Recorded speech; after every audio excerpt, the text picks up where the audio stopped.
हार तब होती है जब मान लिया जाता है, जीत तब होती है जब ठान लिया जाता है। नमस्कार प्रिय साथियों, मैं एस्ट्रोलॉजर प्रमोद गौड़ आपका स्वागत करता हूं, अभिनंदन करता हूं एस्ट्रो रूट्स चैनल पर। साथियों, आज मैं आप सबके सामने राहु की जो श्रृंखला चल रही है, उसी श्रृंखला में पांचवें हाउस में यदि राहु आपकी कुंडली में बैठा हुआ है तो उसके क्या क्या परिणाम होते हैं।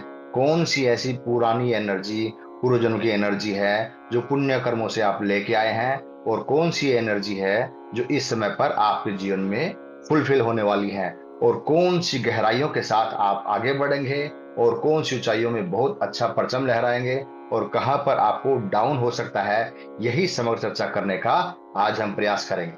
तो सर्वप्रथम मैं बताना चाहूंगा कि पंचम हाउस से हम विद्या देखते हैं, बुद्धि देखते हैं, क्रिएटिव क्षेत्र देखते हैं, एजुकेशन देखते हैं, साथ में कलात्मक कार्य देखते हैं, आपके खेलों की रुचि देखते हैं। उसके अलावा आप अपने जीवन में पूर्व पुण्यों की वजह से क्या ऐसे नए पूर्व जन्म के कर्म लेके आए हैं जिसकी वजह से आपको इस जन्म में काफी कुछ सॉफ्ट तरीके से जीवन में मिलने वाला है, और क्या ऐसी कौन सी नेगेटिव चीजें भी आप पूर्व जन्म से लेके आए हैं जिसकी वजह से आपका फिफ्थ हाउस खराब है, या नरम है, या कमजोर पड़ता है। यही समग्र चर्चा करेंगे।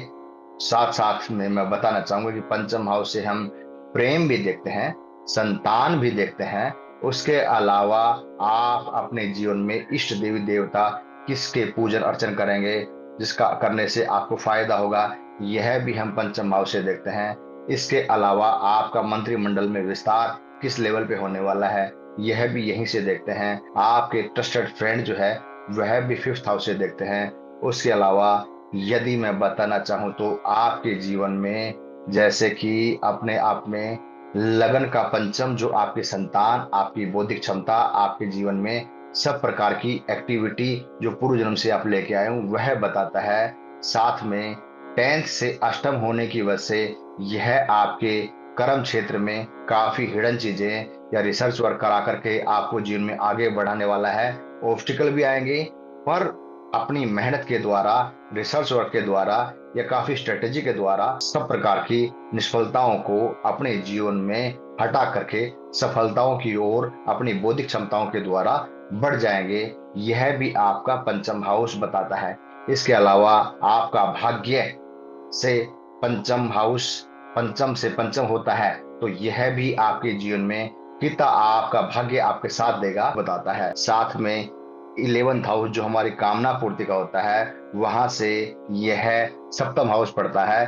तो इससे यह पता चलता है कि आप अपनी इच्छा पूर्ति के लिए, अपनी कामना पूर्ति के लिए किस लेवल की बौद्धिक क्षमताओं पर मेहनत करेंगे, और अपनी एक्टिविटी को और ज्यादा अग्रसर करते हुए आप कितना आगे बढ़ेंगे, यह आपका फिफ्थ हाउस का राहु बताता है।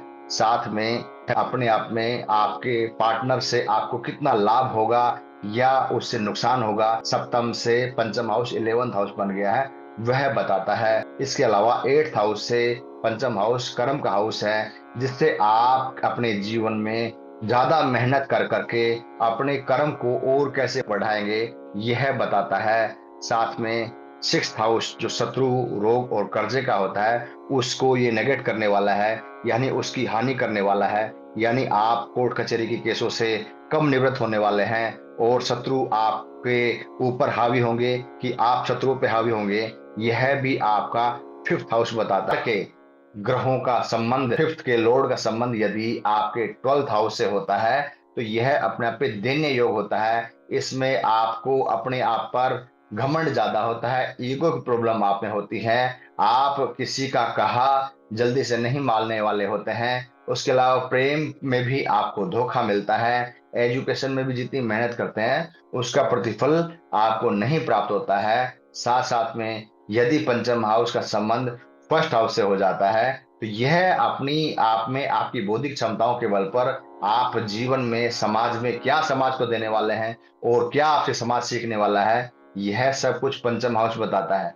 साथ साथ में मैं बताना चाहूंगा कि पंचम हाउस अपने आप में इनोवेशंस के लिए सबसे बड़ा सागर है। यदि फिफ्थ हाउस का संबंध थर्ड हाउस से होता है तो आप अपनी मेहनत से, अपने पराक्रम से समाज में एक बहुत बड़ा नाम प्राप्त करते हैं, और जीवन में अपनी ख्याति अपने बलबूते पर प्राप्त करते हैं। साथ साथ में मैं बताना चाहूंगा कि जीवन में पंचम हाउस की दो सबसे बड़ी तकलीफें हैं। जहां तक मैंने देखा है, फिफ्थ हाउस की दो बड़ी तकलीफें है। यदि पंचम हाउस में राहु रहता है तो संतान में एक तो डिले करवाता है, संतान जरूर देता है पर कुछ तकलीफों के साथ देता है। और साथ में उसका पूरे जीवन भर यह मनोयोग रहता है कि मेरे बच्चे या मेरे स्टूडेंट या मेरे जीवन में जो भी मेरी केयरिंग में है उनका मैं हमेशा ध्यान रखता रहूं। और उसका ध्यान रखते रखते भी खास करके बच्चों को अपने सक्सेस करने के लिए वह पूरे जीवन में भरसक प्रयास भी करते रहते हैं, फिर भी उनके बच्चे ज्यादा सक्सेस नहीं देखे गए हैं। इसके अलावा राहु फिफ्थ हाउस में बैठ करके संतान से संबंधित कुछ दोषों को प्रवाहित कर देता है। साथ में अगर इसके ऊपर और भी मैलिफिक ग्रह बैठे हैं तो संतान कभी कभी तो नहीं होती है, लेकिन ज्यादातर देखा गया है कि यह लेट संतान का कारक है और शुभ ग्रहों का एस्पेक्ट है, तो वह संतान काफी उत्तरोत्तर अच्छी भी बताई गई है। पर यदि फिफ्थ हाउस में राहु बैठा हुआ है और गुरु और सूर्य उसकी कुंडली में अच्छे नहीं है तो अपनी संतान से लेकर के तकलीफ पूरी जिंदगी भर उसकी जीवन में बनी रहती है। साथ में फिफ्थ हाउस के राहु की एक और सबसे बड़ी कमी है कि वह सबको चाहता है लेकिन उसको चाहने वाले बहुत ही कम होते हैं। उसको ये लगता है कि मैं तो सबके लिए सब काम करता हूं, पर मेरे लिए जो करने वाले होने चाहिए या मेरे साथ जो प्रेम करना चाहिए वह लोग बहुत ही कम है। इसका उसको जिंदगी भर से एक कमी सी महसूस उसके साथ में होती है। बाकी समाज से सब प्रकार का प्रेम मिलता है, घर परिवार में भी उसका अच्छा बाहुल्य बना रहता है, पर जो एक अच्छा बॉन्डिंग जिसमें कहते हैं लव ट्रुथ प्रेम मिलना चाहिए उसमें उनको ज्यादातर देखा गया है कि कमी का ही सामना उनको करना पड़ा है। साथ में फिफ्थ हाउस का राहु किसी के ऊपर जल्दी से ट्रस्ट नहीं करता है। साथ में उसके जीवन में प्रेम की जो कमी है वह निरंतर पूरे जीवन भर बनी रहती है।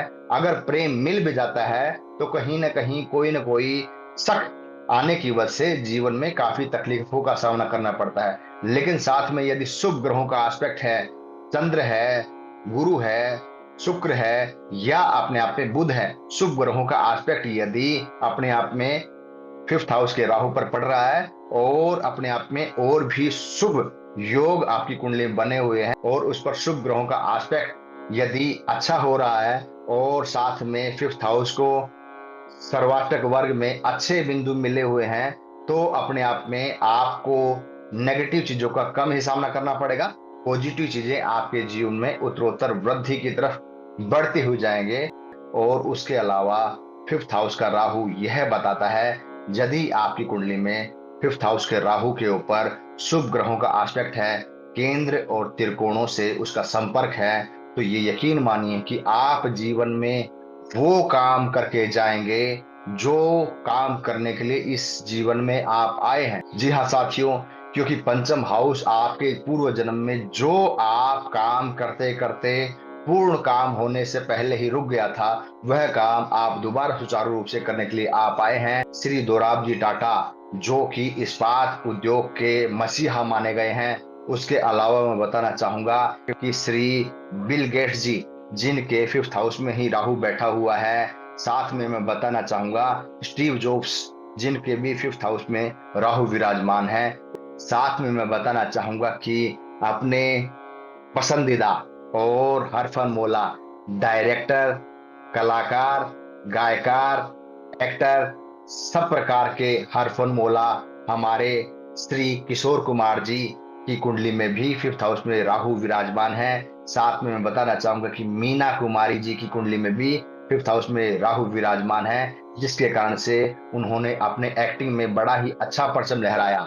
साथ में मैं बताना चाहूंगा श्री माओ भंडार के जो श्रीलंका की पहली प्रधानमंत्री थी, जिन्होंने पूरे विश्व में सबसे पहला रिकॉर्ड बनाया था लेडीज प्रधानमंत्री होने का, यह उन्हीं के नाम से विख्यात है। इनकी हॉरोस्कोप में पंचम हाउस का संबंध टेंथ हाउस से हो रहा है, जो अपने आप में एक अद्वितीय साहस, अद्वितीय पुरुषार्थ और जीवन में कुछ ऐसा करने का योग बना देता है जिसकी वजह से यह पूरे वर्ल्ड में ही फेमस सबसे पहली लेडीज बनी।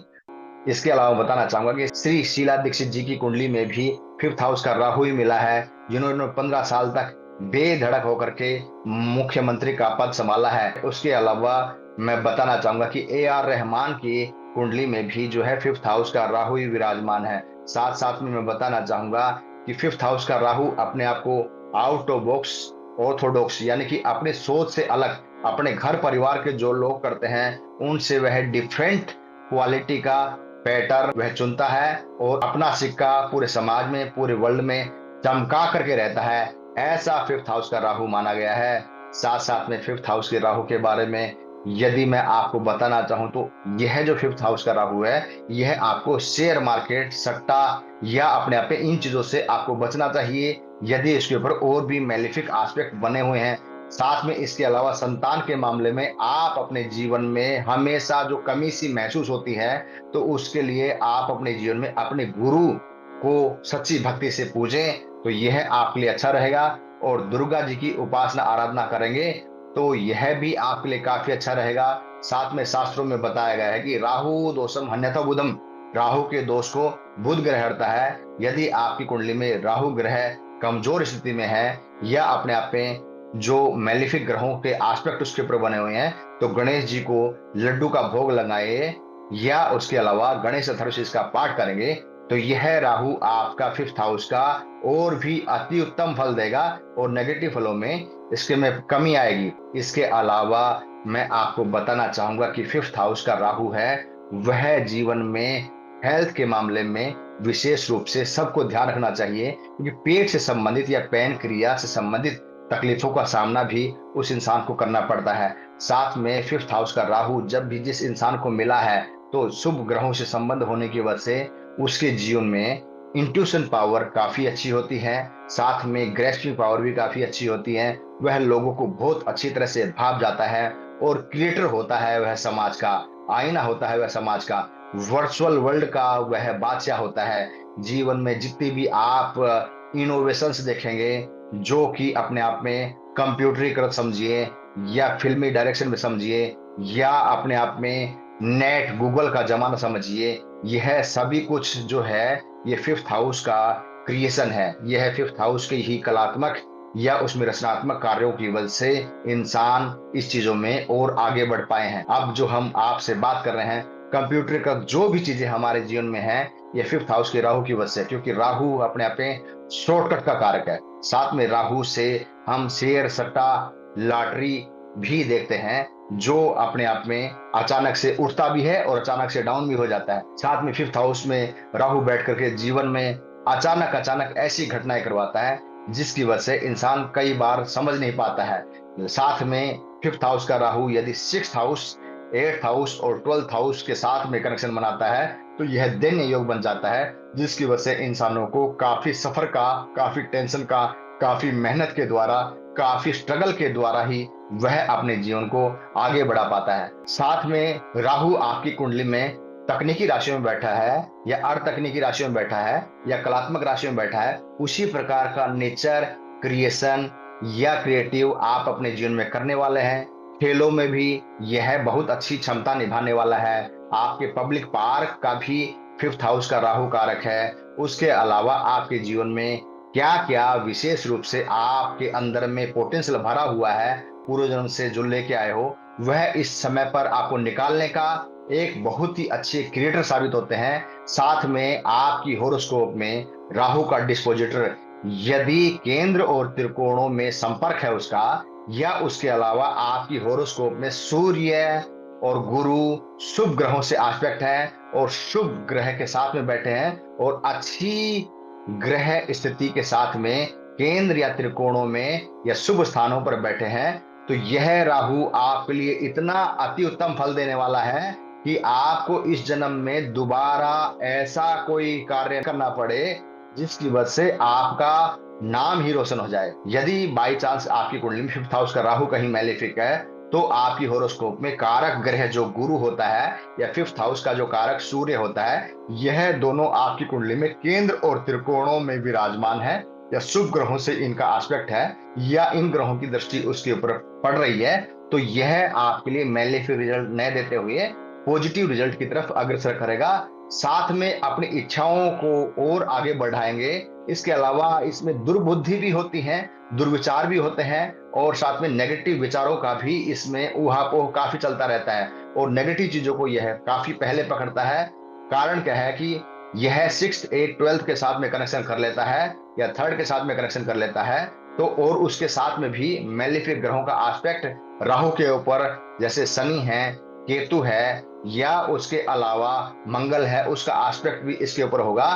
तो यह आपके जीवन में काफी तकलीफों के साथ अपने जीवन में, अपने कैरियर में आप अपना नाम रोशन कर पाएंगे। संतान के मामले में भी आपको दिक्कतों का सामना करना पड़ेगा, और जीवन में हर चीजें होने के बाद में भी आपको लगेगा कि अभी बहुत कुछ मेरे जीवन में बाकी है। तो इस प्रकार मैंने पंचम हाउस के राहु का सामान्य जानकारी आप सबको दी। पंचम हाउस के सामान्य रूप से क्या फल बनते हैं, और उसके अलावा आपको किन उपायों के द्वारा इसको और बेहतर कर सकते हैं, यही समग्र जानकारी मैंने आप लोगों के समक्ष प्रदान की। साथ साथ में मैं बताना चाहूंगा कि यदि आपको अपनी हॉरोस्कोप दिखानी है तो आप मेरे से संपर्क कर सकते हैं। यदि और किसी क्षेत्रों में आपको जानकारी चाहिए तो आप मेरे इस चैनल पर कमेंट करें, और यह वीडियो आपको कैसा लगा यह कमेंट करके मुझे बताएं, ताकि मैं और भी अपने आप को बेहतर बना सकूं। और आप सबका बहुत धन्यवाद जो आपने वीडियो को काफी सराहा और काफी प्यार दिया। चैनल को सब्सक्राइब करें, लाइक करें, ताकि आने वाले समय में जो भी मैं कोई वीडियो अपग्रेड करता हूं तो वह आपको तुरंत प्रभाव से मिले। धन्यवाद।